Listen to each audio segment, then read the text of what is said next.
santé. Depuis le week-end dernier, les voyageurs en provenance de zones à risque doivent se soumettre à des tests, mais beaucoup échappent encore au contrôle. Il y a des trous dans la raquette, comme on dit. Précision de Victor Delande.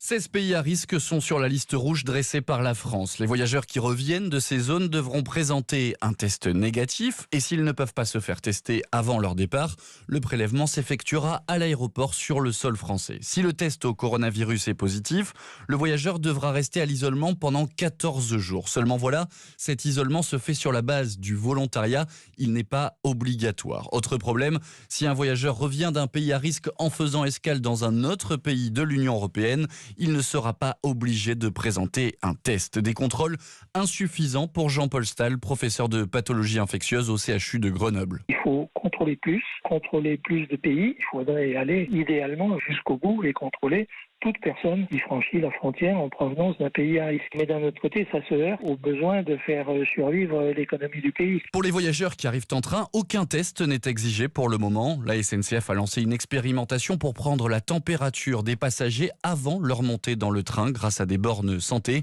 Enfin, dernier point noir du contrôle aux frontières, si vous voyagez en voiture et vous revenez d'un pays à risque, vous passerez à travers les mailles du filet. Victor Delande.